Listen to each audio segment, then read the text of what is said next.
Welcome to the Leo. Christmas అంటే ఆప్తులకు ప్రతి ఒక్కరూ కూడా క్రిస్మస్ కానుకలు పంపుతూ ఉంటారు. మనందరికీ తెలిసిన విషయమే. సాధారణంగా వైఎస్ షర్మిల ఎవరికి క్రిస్మస్ కానుక పంపాలి? జగన్మోహన్ రెడ్డికి క్రిస్మస్ కానుక పంపాలి. ఎందుకనంటే ఆయన సొంత అన్న కాబట్టి. కానీ ఇక్కడ అందరికీ షాక్ ఇస్తూ, రెండు తెలుగు రాష్ట్రాల్లో ప్రజలకు షాక్ ఇస్తూ వైఎస్ షర్మిల ఈరోజు నారా లోకేష్కి ఒక క్రిస్మస్ కానుక పంపుతూ వైఎస్ ఫ్యామిలీ తరపున మీ అందరికీ కూడా క్రిస్మస్ శుభాకాంక్షలు అన్నట్టుగా ఆ ఒక కానుకనైతే పంపింది. దీన్ని స్వయంగా నారా లోకేష్ ట్విట్టర్లోనే పంచుకున్నారు. అదేవిధంగా క్రిస్మస్ శుభాకాంక్షలు తెలుపుతూ కానుక పంపిన వైఎస్ షర్మిలకు నారా లోకేష్ గారు కూడా థ్యాంక్స్ చెప్తూ, నారా ఫ్యామిలీ నుంచి థ్యాంక్స్ చెప్తూ వారి కుటుంబ సభ్యులందరికీ కూడా క్రిస్మస్ శుభాకాంక్షలు అలాగే నూతన సంవత్సర శుభాకాంక్షలు అయితే చెప్పడం జరిగింది.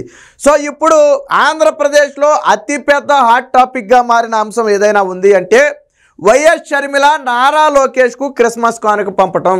వీళ్ళ ఫ్యామిలీ చరిత్రలో ఎప్పుడూ కూడా వైఎస్ ఫ్యామిలీ నుంచి నారా వారి ఫ్యామిలీకి కానీ, నారా ఫ్యామిలీ నుంచి వైఎస్ ఫ్యామిలీకి కానీ ఇలా గిఫ్ట్లు పంపిన ఆ దాఖలాలు అయితే మనకు తెలిసిలేవు. ముఖ్యంగా క్రిస్మస్ అనేది వైఎస్ ఫ్యామిలీ అత్యంత ఆత్మీయంగా జరుపుకునేది. ఎందుకంటే వారు క్రిస్టియన్స్ కాబట్టి అత్యంత ఆత్మీయంగా పవిత్రంగా జరుపుకుంటారు. సో ఎప్పుడు జరుపుకునేది, ఈ ఏడాది కొత్త ఏం కాదు.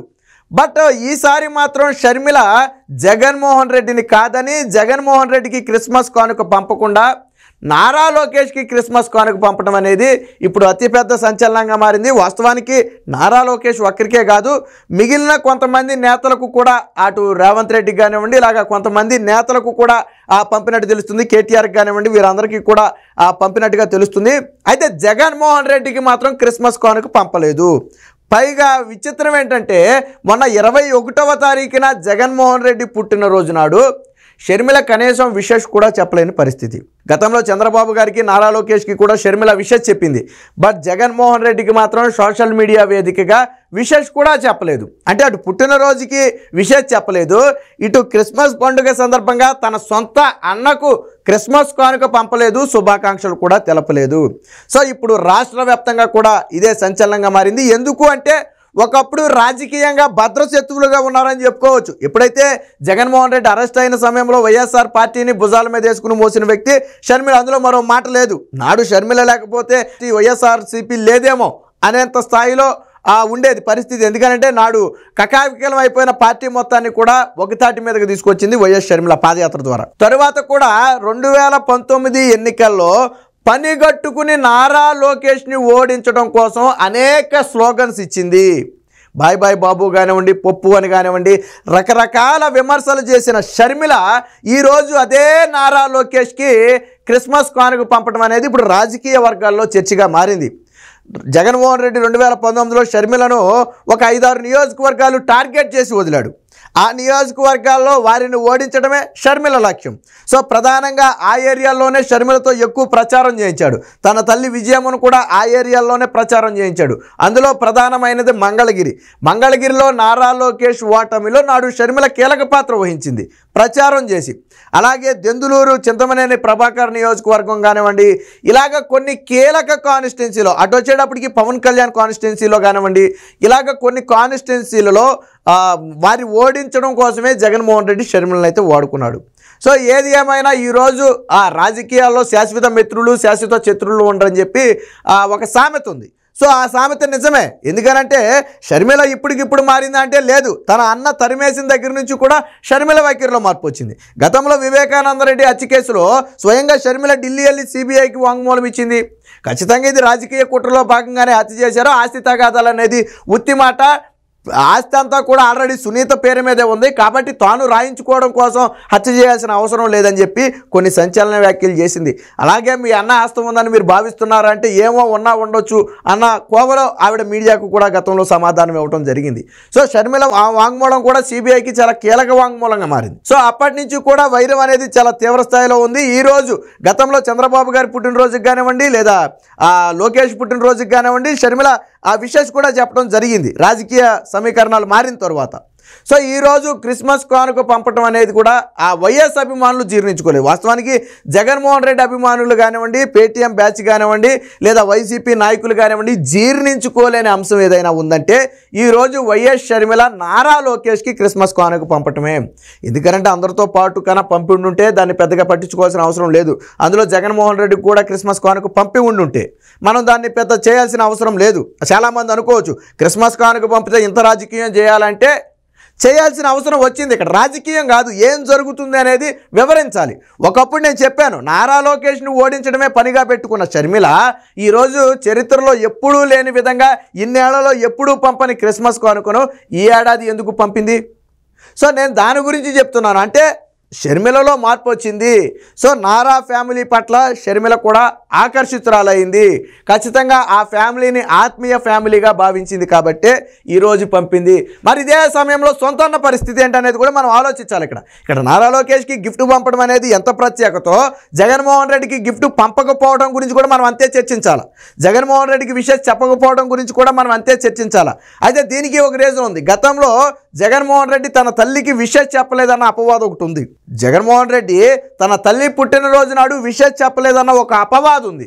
ఒకసారి మాత్రం ఎప్పుడో సాయంత్రం 3 గంటలకో 4 గంటలకో తన సోషల్ మీడియా అకౌంట్ నుంచి మాత్రం ఒక పోస్ట్ చేశాడు. కానీ జగన్మోహన్ రెడ్డి ఎప్పుడైతే విజయమ్మ పార్టీ నుంచి బయటకు వెళ్ళిపోయిందో అప్పుడు జగన్మోహన్ రెడ్డి తన తల్లికి బర్త్డే విషయం చెప్పలేదు. కానీ అదే సమయంలో షర్మిల ఎర్లీ మార్నింగ్ విషయం చెప్పడంతో పాటు ఆ రోజు ఒక పార్టీ ఏర్పాటు చేసి కేక్ కూడా కట్ చేయించింది విజయమ్మతో. సో ఆ కుటుంబాల మధ్య వైరం ఉంది అని చెప్పడానికి ఇది ఒక ఉదాహరణగా చెప్పుకోవచ్చు.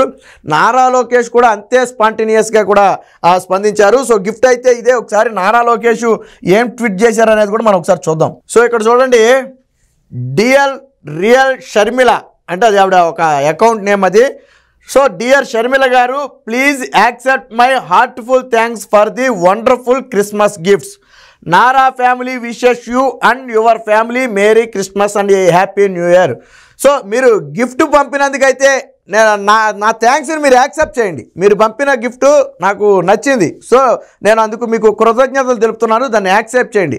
అదే సమయంలో నారా ఫ్యామిలీ మొత్తం నుంచి కూడా మీకు కూడా క్రిస్మస్ శుభాకాంక్షలతో పాటు నూతన సంవత్సరం శుభాకాంక్షలు కూడా తెలుపుతున్నాము అని చెప్పి ఏదైతే షర్మిల పంపిన గిఫ్ట్ ఉందో, సో ఆ షర్మిల పంపిన గిఫ్ట్ని అయితే నారా లోకేష్ ఇక్కడైతే పోస్ట్ చేయడం జరిగింది. సో మనం ఇక్కడ చూడవచ్చు, వైఎస్ షర్మిల గారు అని చెప్పి కింద ఒక రాశారు చూడండి. The YSR family wishes you A delightful Christmas and a blessed 2024 అని చెప్పి దీని మీద అయితే రాసి ఉంది. సో షర్మిల పంపిన గిఫ్ట్లు మొత్తానికి కూడా మేబీ ఈ టైప్ స్టిక్కరింగ్ అయితే ఉంటుంది. సో ఇక్కడ షర్మిల అని చెప్పి ఒక స్టిక్కర్ కూడా అంటించడం జరిగింది. ఇది కూడా షర్మిల పంపిన దాని ప్యాకింగ్ కానివ్వండి, అలాగే గిఫ్ట్ రెండు కూడా నారా లోకేష్ తన సోషల్ మీడియా వేదికలో అయితే పోస్ట్ చేయడం జరిగింది. సో ఇప్పుడు ఇదే హాట్ టాపిక్గా మారింది. వాస్తవానికి నారా లోకేష్ పోస్ట్ కూడా దాదాపు 600K దాటింది. ఆ పోస్ట్ రీచ్ అయ్యి 600K దాటింది. అంటే ఎప్పుడూ లేని విధంగా 19 అవర్స్లోనే పోస్ట్ అయితే ఒక ట్విట్టర్లో పోస్ట్ అనేది రీచ్ అవ్వడం అనేది చాలా ఎక్కువ. ఎందుకంటే ఫేస్బుక్లో రీచ్ అయినట్టుగా ట్విట్టర్లో అంత కమ్ముని రీచ్ లేవు. బట్ నారా లోకేష్ పోస్ట్ ట్విట్టర్లో కూడా ఏ స్థాయిలో రీచ్ వెళ్ళింది అని చెప్పడానికి ఇదొక ఉదాహరణ. సో దీంతో వైఎస్ అభిమానులు కానివ్వండి, జగన్మోహన్ రెడ్డి అభిమానులు కానివ్వండి దీన్నే జీర్ణించుకోలేకపోతున్నారు. ఇదే సమయంలో జగన్మోహన్ రెడ్డి చేసిన అపరాధమే ఈరోజు ఈ విధంగా అయిందని చెప్పి కూడా వాళ్ళు మనసులో బాధపడుతున్నారు. ఎందుకంటే ఈ రోజు కన్నా షర్మిలను తమ పార్టీలో పెట్టుకునో లేదా జగన్మోహన్ రెడ్డి దగ్గర పెట్టుకునో ఉండుంటే ఈరోజు ఇలాంటి పరిస్థితి వచ్చేది కాదు కదని చెప్పి వాళ్ళు కూడా బాధపడే పరిస్థితి.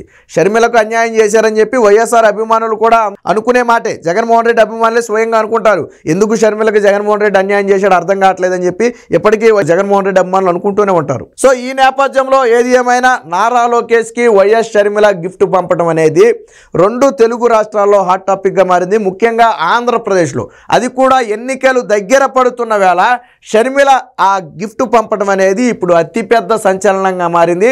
ఇది తెలుగుదేశం పార్టీ నేతలు వాస్తవానికి ఒకప్పుడు షర్మిలను తీవ్రంగా ద్వేషించిన టీడీపీ అభిమానులు, కార్యకర్తలు, నాయకులు కూడా ఈరోజు షర్మిల పట్ల అభిమానంతో తిరిగి నారా లోకేష్కు గిఫ్ట్ పంపినందుకు లక్షలాది మంది వేలాది మంది ఇదే ట్విట్టర్ ద్వారా షర్మిలకైతే థ్యాంక్స్ కూడా చెప్పడం జరిగింది. మీరు నారా ఫ్యామిలీకి గిఫ్ట్ పంపినందుకు అని చెప్పి చెప్పడం జరిగింది. అందుకనే నేను ఇందాకే చెప్పాను, పాలిటిక్స్లో శాశ్వత మిత్రులు శాశ్వత శత్రువులు అంటూ ఉండరు, అది కాలానుగుణంగా మారుతూనే ఉంటుంది.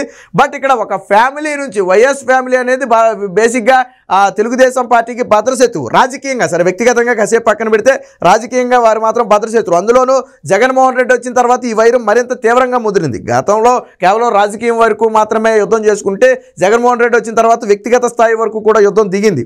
సో ఈ నేపథ్యంలో షర్మిల అనేది జగన్మోహన్ రెడ్డిని అతి ఘోరంగా అవమానించిందని చెప్తున్నారు. నారా లోకేష్కి గిఫ్ట్ పంపడాన్ని టీడీపీ కార్యకర్తలు కానివ్వండి, నాయకులు కానివ్వండి పూర్తి స్థాయిలో స్వాగతిస్తున్నారు.